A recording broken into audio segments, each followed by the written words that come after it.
Join करें हमारे Telegram channel को और पाएं मार्केट के लाइव अपडेट्स। डिस्क्रिप्शन में दिए हुए लिंक से ज्वाइन करें।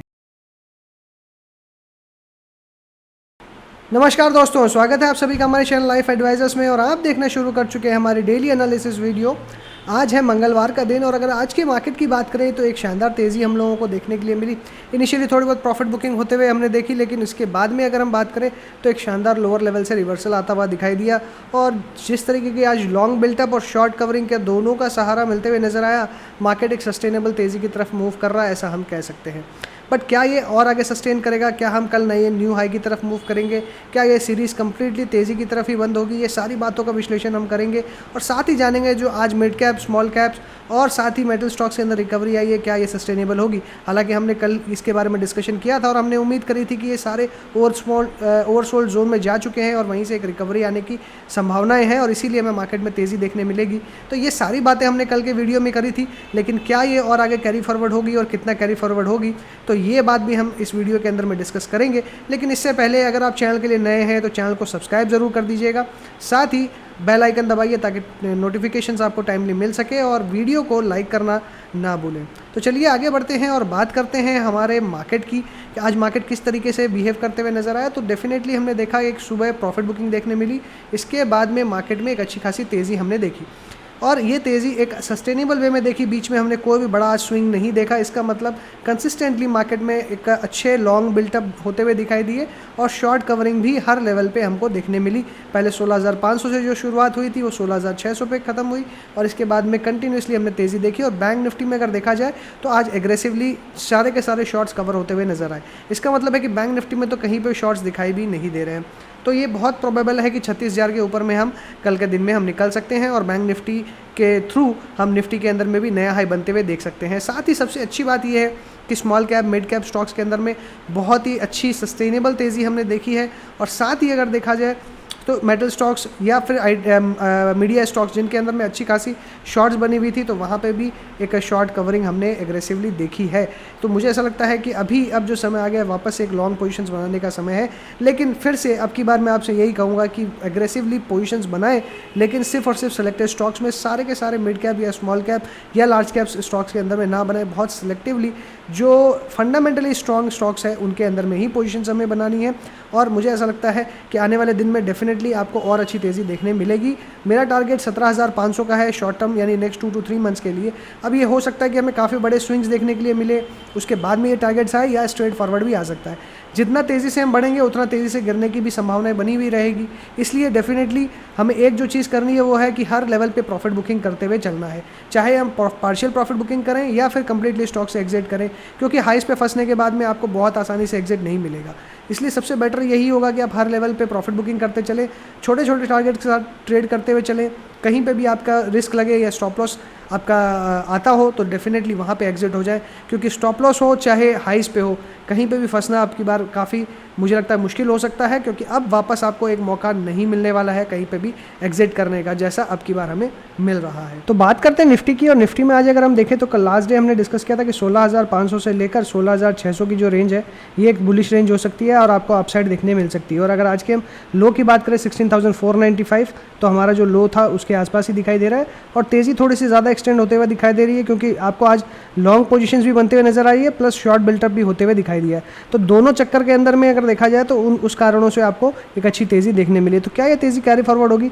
तो करंट जो सिचुएशन दिखाई दे रही है उसमें अभी भी जो ओवरऑल रेंज है वो थोड़ी साइडवेज की लग रही है, क्योंकि हो सकता है ऐसा कि आपको एक रेंज देखने मिले 16,700 से लेकर नीचे के अंदर में लगभग 16,500 तक की, इस रेंज के अंदर कंसोलिडेशन हो सकता है। बट कंसोलिडेशन क्यों नहीं होगा उसका सबसे बड़ा एक इंपॉर्टेंट रीज़न ये है कि आज बहुत ही एग्रेसिवली हायर लेवल्स की जो शॉर्ट्स बने हुए थे 16,600, 16,500, 16,700, इन सब लेवल्स के ऊपर में आपको शॉर्ट कवरिंग आज देखने के लिए मिली है और ऊपर में कोई नया फ्रेश शॉर्ट बिल्टअप होते हुए नहीं दिखाई दिया है। इसलिए बिल्कुल अच्छी तेज़ी की संभावनाएं बन रही है। हालांकि ग्लोबल क्यूज जो है, जहाँ पे ग्लोबल संकेत हमको मिल रहे हैं, वहाँ पे थोड़ा सा नरमी ज़रूर हमको देखने के लिए मिल सकती है, लेकिन मुझे लगता है कि उसका कोई बहुत मेजर इम्पैक्ट नहीं होने वाला है मार्केट के ऊपर में और ओवरऑल आपको तेज़ी ही देखने मिलेगी। अब तेज़ी कहाँ तक एक्सटेंड हो सकती है, तो सिंस हम एक फ्रेश हाई की तरफ मूव करेंगे तो मुझे ऐसा लगता है कि तेज़ी की अब कोई लिमिटेशंस नहीं है।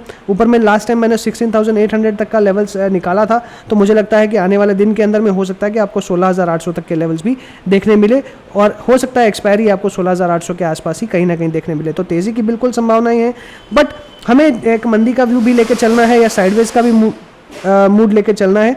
लेकिन 16,500 के नीचे अगर जाता है मार्केट तो डेफिनेटली फिर से एक साइडवेज रेंज ही मान के हम चलेंगे, लेकिन बहुत ज़्यादा बेयरिशनेस होगी ऐसा नहीं है। लेकिन याद रखें कि अगर कोई भी गिरावट होती है तो फिर से mid cap small cap stocks बहुत बुरी तरीके से गिरते हुए नजर आएंगे आपको, और फिर से आपको एक मंदी का माहौल देखने के लिए मिल सकता है। इसलिए थोड़ा सा small cap mid cap stocks के अंदर में पोजीशन सोच समझ के बनाएं, और अदरवाइज बाकी सारी मुझे लगता है कि अभी जो तेज़ी बनी हुई है वो डेफिनेटली बनी हुई रहेगी। तो हमारे लिए अगर रेंज की हम बात करें तो हमारी रेंज क्या क्या हो सकती है। हमारी रेंज सबसे पहले अगर मैं बुलिश रेंज की बात करूं कि यहाँ से अगर तेज़ी होती है तो ऊपर में 16,800 तक की तेज़ी आपको देखने मिल सकती है। हो सकता है ये कल नहीं आए तो आपको हो सकता है थर्सडे को एक्सपायरी वाले दिन देखने मिले, बट मुझे लगता है कि अब 16,800 आपका आराम से लेवल आ सकता है। और वहीं पे लोअर लेवल्स की बात करूँ तो 16,500 बहुत ही इंपॉर्टेंट सपोर्ट की तरह एक्ट करने वाला है, और अगर इसके नीचे आता है तो फिर से शॉर्ट बन सकते हैं। लेकिन मुझे लगता है कि 16,386 ये जो लेवल है इसी के नीचे फिर से फ्रेश शॉर्ट बनते हुए आपको नजर आएंगे। इसलिए 16,500 एक इंपॉर्टेंट स्टॉप लॉस की तरह आप यूज़ करें, इसके नीचे जाता है तो स्टॉप लॉस एग्जिट कर लें, और 16,800 तक के टारगेट्स आपको देखने मिल सकते हैं। लेकिन अगर बेयरिशनेस होती है तो कहाँ से हो सकती है, तो बेयरिशनेस किस केस में हो सकती है ये मैं देखना बहुत ही ज़रूरी है। तो अगर हम बेयरिश रेंज की बात करें तो मुझे लगता है बेयरिश आपको लगभग अगर देखा जाए तो 16,550 के आसपास अगर मार्केट खुलता है इन एनी केस, और वापस 600 अगर रिकूप नहीं कर पाता है, यानी 600 के ऊपर नहीं आ पाता है, तो उसी केस में आपको बेयरिशनेस देखने मिल सकती है, और फिर वो आपको 16,380 तक, यानी जो हमारा नेक्स्ट सपोर्ट रेंज जो बनाई हुई है इसी के आसपास आ सकता है। यानी बेयरिश लेवल 16,550 से 16,380 का, ये हमारा बेयरिश लेवल है। अगर साइडवेज रेंज की बात करूँ तो साइडवेज मुझे लगता है कि 16,500 से लेकर 16,600 ये छोटी सी रेंज के अंदर में 100 पॉइंट की रेंज में साइडवेज रह सकता है, जिसकी संभावनाएं मुझे एटलीस्ट कम दिखाई दे रही है, क्योंकि आज जिस तरीके की तेज़ी हुई है डेफिनेटली मुझे लगता है कि कल के दिन में आपको कैरी फॉरवर्ड होती हुई नजर आएगी। अब आ जाते हैं बैंक निफ्टी की तरफ, और बैंक निफ्टी में अगर हम नज़र डालें तो आपको एक ही चीज़ देखने मिलेगी, वो है कि लोअर लेवल से फिर से एक अच्छी रिकवरी, फिर से ट्रेंड लाइन के ऊपर आते हुए नजर आ रहा है। 35,400 एक जो रेजिस्टेंस जोन था इसके ऊपर में फिर से ट्रेड करता हुआ दिखाई दे रहा है। 34,800 एक बहुत ही इंपॉर्टेंट सपोर्ट था, उसके हमने देखा कि कल जो है रिवर्सल यहीं से आपको देखने के लिए मिला, और फिर से आज जो तेज़ी देखने मिल रही है एक बुलिश एनगल्फिंग कैंडल तो हम नहीं कह सकते इसको परफेक्टली, लेकिन अगर देखा जाए तो कहीं ना कहीं ये रिवर्सल का साइन आपको लोअर लेवल से फिर से मिल रहा है। लेकिन यहाँ से रिवर्सल इसलिए हम नहीं मानेंगे क्योंकि ओवरऑल जो रेंज है वो साइडवेज की रेंज है, इसलिए मैक्सिमम जो अपसाइड यहाँ पे मुझे दिखाई दे रही है, पहला लेवल 36,000 का है और दूसरा लेवल है 36,300 का। तो ये दो लेवल्स हैं जो ऊपर में फिर से रेजिस्टेंस का काम करते हुए नजर आएंगे। 36,000 पार करना थोड़ा सा डिफिकल्ट है, आज की क्लोजिंग 35,700 के ऊपर में है। 35,800 की बात करें तो ये अभी भी रेजिस्टेंस बना हुआ है, तो ये अगर गैप अप ओपन में निकाल लेता तो 36,000 तक तो डेफिनेटली देखने मिलेगा। अगर हमारा ओवरऑल मार्केट साथ दिया तो 36,300 भी देखने मिल सकता है। इसलिए बुलिश रेंज की अगर मैं बात करूं कि हमारी बुलिश रेंज क्या हो सकती है, तो बुलिश रेंज मुझे लगता है 35,800 से लेकर 36,300 तक, यानी ये 500 पॉइंट की रेंज आपके लिए बहुत बुलिश रह सकती है।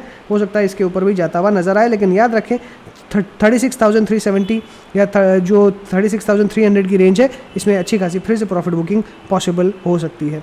अगर हम बेयरिश रेंज की बात करें कि मार्केट अगर यहाँ से गिरावट होता है तो क्या हो सकता है, देखिए 35,400 एक बहुत इंपॉर्टेंट सपोर्ट है, मुझे नहीं लगता कि 35,400 के वो ब्रेक करते हुए दिखाई देगा, इसलिए बेयरिश रेंज 35,800 से लेकर 35,400 की ये 400 पॉइंट की रेंज रहेगी। साइडवेज की मुझे कोई बहुत ज़्यादा उम्मीद दिखाई नहीं दे रही है, अगर रहता भी है तो जो आज की रेंज है 35,000 से लेकर 35,800 इसी के बीच में कहीं पे आपको देखने मिल सकता है। लेकिन सिंस मैं बेयरिशनेस जो है 35,400 के नीचे नहीं मानता हूँ, इसलिए मुझे लगता है कि जब तक 35,400 ब्रेक नहीं होगा कोई आपको बेयरिशनेस भी देखने नहीं मिलेगी, और इसके ऊपर में हम एक साइडवेज ट्रेंड ही एक्सपेक्ट कर सकते हैं। ज्वाइन करें हमारे टेलीग्राम चैनल को और पाएं मार्केट के लाइव अपडेट्स, डिस्क्रिप्शन में दिए हुए लिंक से ज्वाइन करें।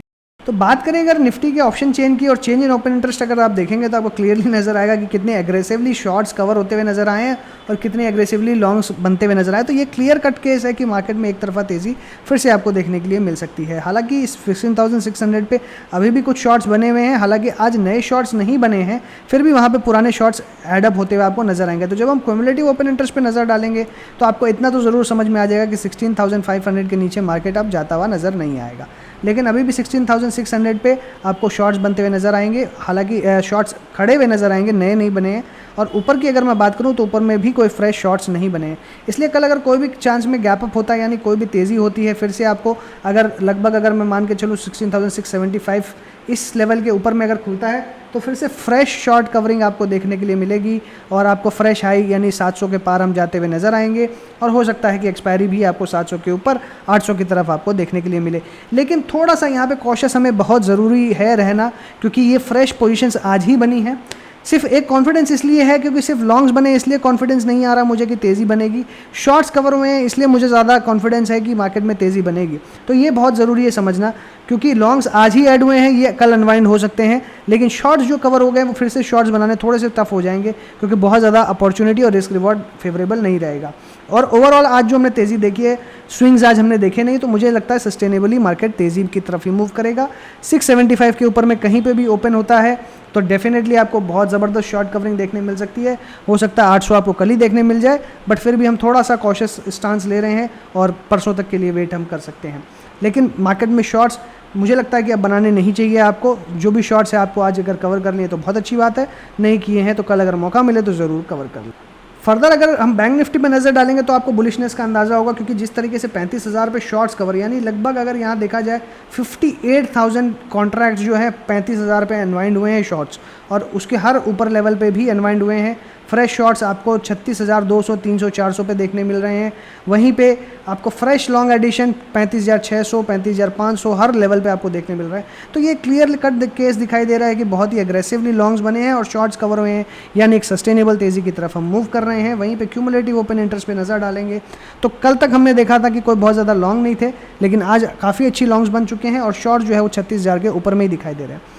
और इसीलिए मैंने 36,000 एक इंपॉर्टेंट बैरियर कहा, क्योंकि 35,800 के ऊपर अगर सस्टेन नहीं कर पाता है निफ्टी या बैंक निफ्टी, तो आपको 36,000 के ऊपर जाते हुए दिखाई नहीं देगा और वही आपको फिर से नीचे की तरफ पुश करेगा।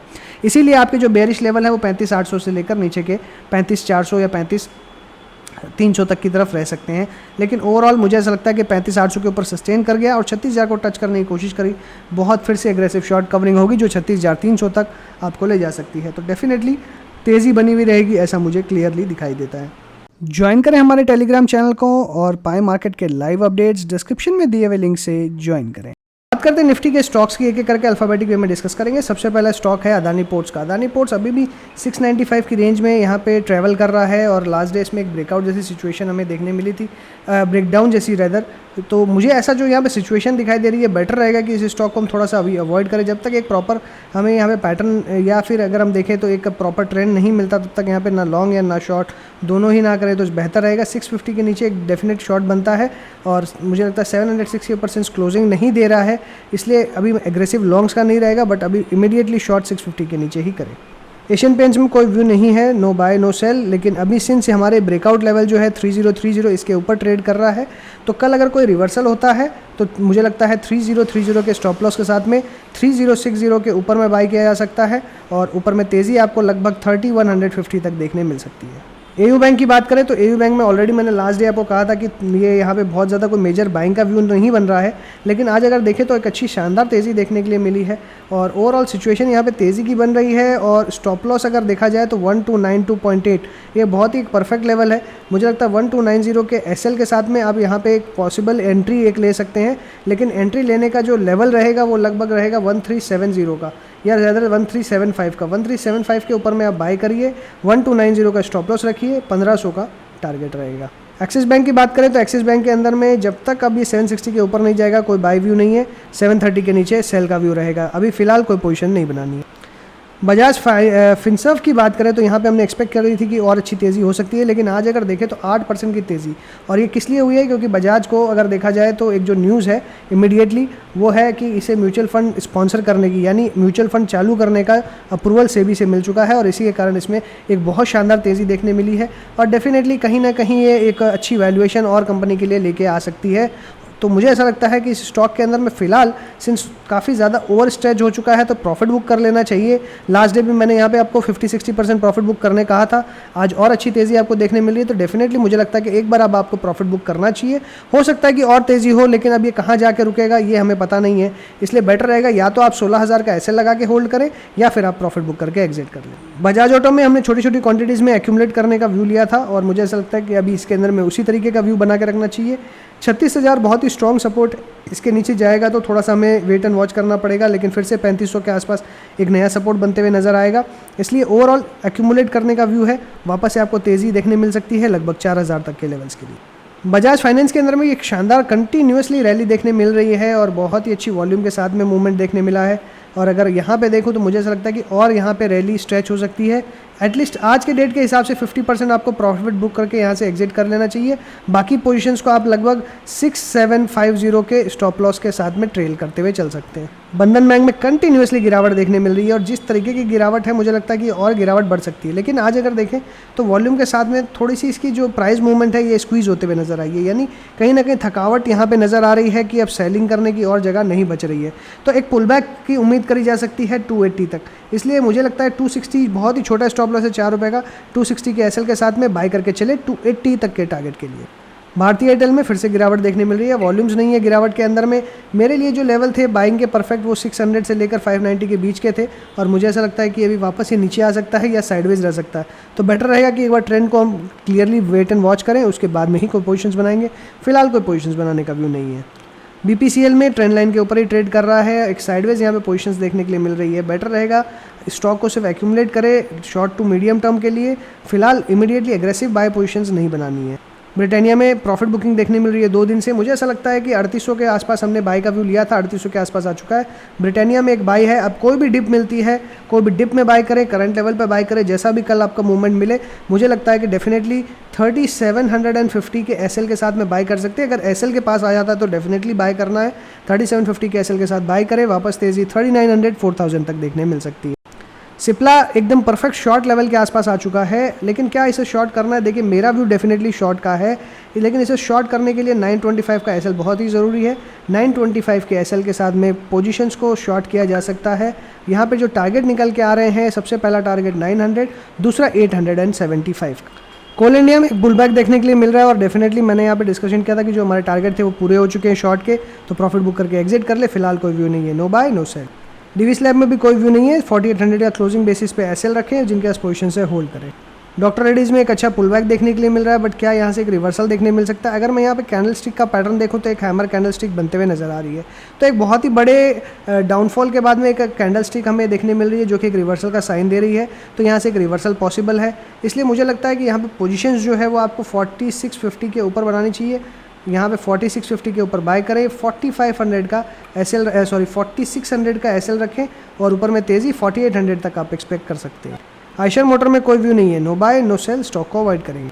फेडरल बैंक की बात करी जाए तो एक गिरावट के बाद में जो आज पैटर्न देखने मिल रहा है, पियर्सिंग बुलिश कैंडल देखने मिल रही है, जो कि सजेस्ट करती है एक अच्छा पुल बैक 83.5 तक देखने मिल सकता है। बाय का व्यू रहेगा, टारगेट रहेंगे 83.5। 84 के स्टॉप लॉस की बात करें तो लगभग 78 का स्टॉप लॉस रहेगा। ग्रासिम को शॉर्ट करने का व्यू है, फिर से यहाँ पे एक छोटा सा पुल बैक आया है, लेकिन मुझे लगता है कि शॉर्ट किया जा सकता है 1400 के टारगेट के लिए। स्टॉप लॉस रहेगा 1480 का, 1480 के एसएल के साथ में करंट लेवल्स पे 1460 पे शॉर्ट करें 1400 के टारगेट के लिए। HCL टेक में थोड़ी बहुत प्रॉफिट बुकिंग देखने मिली है, ओवरऑल साइडवेज लग रहा है पैटर्न। फिलहाल कोई फ्रेश बाय का व्यू नहीं है। ज्वाइन करें हमारे टेलीग्राम चैनल को और पाए मार्केट के लाइव अपडेट्स डिस्क्रिप्शन में दिए हुए लिंक से ज्वाइन करें। HDFC के अंदर में मुझे ऐसा लगता है जिस तरीके का पैटर्न चल रहा है, एक फ्लैग पैटर्न फॉर्मेशन देखने मिल रहा है। करंट लेवल्स पे बाय का व्यू रहेगा HDFC के अंदर में। स्टॉप लॉस की बात करूं तो 2650 का एसएल रखें, 40 रुपये का एसएल है, ऊपर में टारगेट 2800 तक के बन सकते हैं। HDFC बैंक में बाय का व्यू बनता है, करंट लेवल्स पे बाय करें, स्टॉप लॉस रखें 1520 का, ऊपर में टारगेट 1640 के। HDFC लाइफ में कोई व्यू नहीं है, no buy no sell, stock को अवॉइड करेंगे। हीरो मोटोकॉर्प की बात करें तो यहाँ पे थोड़ा बेरिश फॉर्मेशन है, लेकिन अगर लोज पे देखें तो काफ़ी लोज पे हमें डोजी देखने मिल रही है, या स्पिनिंग टॉप आप कह सकते हैं रैदर। तो यहाँ से एक मूवमेंट पॉजिटिव होता है या नेगेटिव, ये देखना बहुत ही ज़रूरी है। जिस साइड ओपन होगा उसी साइड का ट्रेड मिलेगा। फिलहाल इमीडिएटली कोई खरीदारी या बिकवाली का सलाह नहीं है। हिंडाल्को की बात करें, हिंडाल्को में ये जो गैप है ये फिल होते हुए नजर आ रहा है। अब ये गैप फिलिंग करने के बाद में क्या ये नीचे जाएगा या ऊपर, ये एक बहुत बड़ा क्वेश्चन मार्क है। इसलिए मुझे ऐसा लगता है कि कल जिस तरफ में ये मूवमेंट करते हुए आपको नजर आए उसी तरफ में आपको यहाँ पे अच्छी मूवमेंट देखने मिल सकती है। अगर ऊपर जाता है तो 440, नीचे आता है तो 400, तो आपको यहाँ पे कल ओपनिंग के ऊपर में फोकस करना पड़ेगा। किस तरफ ये जाता है उसी हिसाब से आपको ट्रेड करना पड़ेगा। ऐसा कोई इमीडिएट नहीं है कि यहाँ पे आपको लॉन्ग या शॉर्ट करना है। HUL में एक डोजी बनते हुए नजर आ रही है, थोड़ी सी थकावट यहाँ देखने मिल रही है। मुझे लगता है कि अपने ब्रेकआउट लेवल को फिर से रिटेस्ट कर सकता है, तो इसमें फ्रेश एंट्री वापस आपको लगभग 2575 के आसपास मिल सकती है।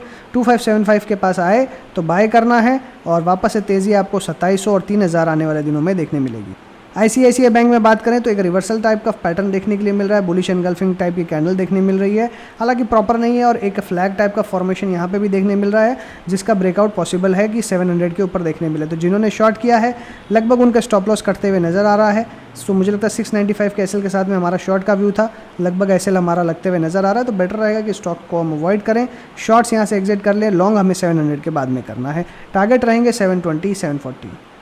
IDFC फर्स्ट बैंक में एक रिवर्सल का साइन मिल रहा है और मुझे लगता है जिस तरीके का रिवर्सल है 47.5 तक वापस एक आता हुआ दिखाई दे सकता है लेवल। 47.5 के टारगेट के साथ में स्टॉक में बाई करेंगे। करंट लेवल्स पे स्टॉप लॉस की बात करें तो लगभग 40 रुपीज़ का एसएल रखें। इंडसइंड बैंक में 1000 रुपये के ऊपर में वापस से बाई करने का व्यू लिया था और मैंने सिंस लॉन्ग लेग डोजी बनी थी यहाँ पे, इसलिए मैंने आपको कहा था कि बाई करके चलना है। अगर पॉजिटिव खुलता है शॉर्ट करेंगे, अगर नेगेटिव होगा, अगर यहाँ पे देखें तो पॉजिटिव खुलते हुए नजर आ रहा है। मुझे लगता है 1025 1050 तक के टारगेट्स बनते हुए नजर आएंगे। स्टॉप लॉस करंट लेवल्स पे लगभग 995। इन्फोसिस के अंदर में बेयरिश एनगल्फिंग कैंडल देखने मिल रही है। यहाँ पे प्रॉफिट बुक करके एग्जिट करने का व्यू दिया था, सेम व्यू मेंटेन्ड है, प्रॉफिट बुक करके एग्जिट कर लें। IOC की बात करें तो साइडवेज है, अवॉइड करना ही बेहतर हो। ITC में ऑलरेडी स्टॉप लॉस लग चुका है, एग्जिट करने का व्यू है, बट फिलहाल एग्रेसिवली कोई शॉर्ट या लॉन्ग नहीं कर। JSW के अंदर में एक डोजी बनते हुए नजर आ रही है, फिलहाल इसमें कोई लॉन्ग या शॉर्ट नहीं है, अवॉइड करें। कोटक बैंक की बात करें तो यहाँ पे भी कोई व्यू नहीं है, no buy no sell. LNT में बाय करने का व्यू लिया था 1560 के एसएल के साथ में, 1600 के ऊपर में फिर से क्लोजिंग देखने मिल रही है। वापस तेजी आपको 1640 तक देखने मिल सकती है अगर 20 SMA के ऊपर निकल जाता है, यानी 1614 के ऊपर में फिर वापस 1640 तक के लेवल्स देखने मिल सकते हैं। मारुति कंटिन्यूसली डाउन ट्रेंड के अंदर में है, लेकिन बार बार अब ये अपने आप को होल्ड करने की कोशिश कर रहा है, यानी लगभग लगता है 6800 के आसपास बेस बनाने की कोशिश है इसकी, तो थोड़ा सा वेट एंड वॉच करेंगे। इमीडिएटली कोई बाय सेल नहीं है। M&M के अंदर में इमीडिएटली कोई बाय सेल नहीं है, बेटर रहेगा स्टॉक को अवॉइड कर। नेस्ले में प्रॉफिट बुक करके एग्जिट करने का व्यू दिया था, सेम व्यू यहाँ देखने मिल रहा है, कोई बाय सेल फ्रेश नहीं है। NTPC में कोई व्यू नहीं है, no buy no sell. ONGC में भी कोई व्यू नहीं है, no buy no sell. PNB में भी कोई बाय सेल का व्यू नहीं है। पावर ग्रिड में बाय का व्यू लिया था 175 के एसएल के साथ में, 185 के टारगेट के। RBL बैंक में बाय करने का एक व्यू बन रहा है, एक रिवर्सल का पैटर्न यहाँ पे फॉर्म हुआ है, पुल बैक 172 तक देखने मिल सकता है। स्टॉप लॉस 158 का आप रख के चल सकते हैं। 158 के एसएल के साथ में बाय करें, 172 के टारगेट। रिलायंस में 2200 तक की हमने बात करी थी, लगभग फिर से हमने देखा कि आज 2192 का हाई बनाया। 2200 तक के टारगेट डेफिनेटली देखने मिल सकते हैं, बट मुझे लगता है कि यहाँ पे आपको और ऊपर के लेवल देखने मिल सकते हैं अगर 2200 के ऊपर सस्टेन करता है तो। 2200 के ऊपर सस्टेन करने पे आपको 2240 2280 तक के टारगेट देखने मिल सकते हैं। SBI लाइफ की अगर बात करें तो यहाँ पे एक कप टाइप का फॉर्मेशन देखने मिल रहा है और वॉल्यूम अगर देखी जाए तो कुछ खास नहीं है, तो ये एक जरूर क्वेश्चन मार्क है। तो डबल, अगर कल गिरावट होती है तो डबल टॉप का फॉर्मेशन भी हो सकता है, कॉशियसली ट्रेड करना होगा, कोई इमीडिएटली हड़बड़ा के लेने की जरूरत नहीं। SBI की बात करें तो एक रिवर्सल के साइंस यहाँ पे देखने के लिए मिल रहे हैं। रिवर्सल के लिए मुझे ऐसा लगता है कि थोड़ा सा लोअर लेवल से काफ़ी ज़्यादा ऊपर आ चुका है और 420 का रेजिस्टेंस है, इसलिए इमीडिएटली कोई बाय सेल नहीं करेंगे। श्री सीमेंट्स की बात करें तो कोई व्यू नहीं है, no buy no sell. Sun Pharma में स्टॉप लॉस 760 का है, 760 के एसएल के साथ में पोजीशंस होल्ड करें, इमीडिएटली कोई बाय सेल नहीं। टाटा कंज्यूमर भी कोई व्यू नहीं है, no buy no sell. Tata Motors की अगर बात करें, टाटा मोटर्स में एक आपको डोजी देखने के लिए मिल रही है जो रिवर्सल के साइन दे सकती है। 300 से लेकर ऊपर में 320 तक के वापस रिवर्सल देखने मिल सकते हैं, लेकिन अभी इमीडिएटली मेरा कोई बाय का व्यू नहीं है इसके अंदर में। थोड़ा सा यहाँ पे आपको कॉशियस व्यू रखना पड़ेगा, एग्रेसिवली कोई बाय नहीं करना है। डेफिनेटली एक डोजी बनी है, लॉन्ग लेग डोजी बनी है, रिवर्सल के साइंस बिल्कुल क्लियर दिखाई दे रहे हैं, इसलिए बेटर रहेगा कि पहले आप शॉर्ट्स एग्जिट करें, लेकिन लॉन्ग इमीडिएटली ना करें। अगर लॉन्ग करना है तो छोटी क्वांटिटीज़ में आप लेके कर सकते हैं 300 के टारगेट के लिए। टाटा स्टील की बात करूँ तो टाटा स्टील में अभी कोई व्यू नहीं बन रहा है इमीडिएटली, थोड़ा सा पुल बैक ज़रूर हुआ है, ऊपर में गैप भी अभी बचा हुआ है, इमीडिएटली कोई बाय का व्यू नहीं है। TCS के अंदर में प्रॉफिट बुक करके एग्जिट करने का व्यू है, फिलहाल कोई इमीडिएट व्यू नहीं बना। टेक महिंद्रा की बात करें तो डोजी के बाद में, ग्रेवस्टोन डोजी के बाद में एक आज फिर से तेज़ी देखने के लिए मिल रही है, काफ़ी आश्चर्य की बात है, लेकिन फिर भी तेज़ी बन रही है। मुझे ऐसा लगता है कि अब थोड़ा सा ओवर स्ट्रेच हो रहा है, तो बेटर रहेगा कि प्रॉफिट बुक करते रहें, अगर पोजीशन है तो, नहीं है तो स्टॉक में फ्रेश एंट्री ना करें। टाइटन में कोई व्यू नहीं है, no buy no. UltraTech Cement में भी कोई व्यू नहीं बनता है, no buy no sell. UPL में भी कोई बाय का व्यू नहीं है। सेल का डेफिनेटली एक व्यू बनता है 680 के टारगेट के लिए, अगर कल फिर से नेगेटिव होता है तो शॉर्ट करके चलना चाहिए 680 के टारगेट के। विप्रो में देखा जाए तो ये भी सैचुरेटेड दिखाई दे रहा है, हैंगिंग मैन टाइप की कैंडलस्टिक देखने मिल रही है, तो मुझे ऐसा लगता है कि नीचे ही आता हुआ दिखाई देगा, तो इमीडिएटली कोई बाय का व्यू नहीं है, बेटर रहेगा स्टॉक को आप अवॉइड करें।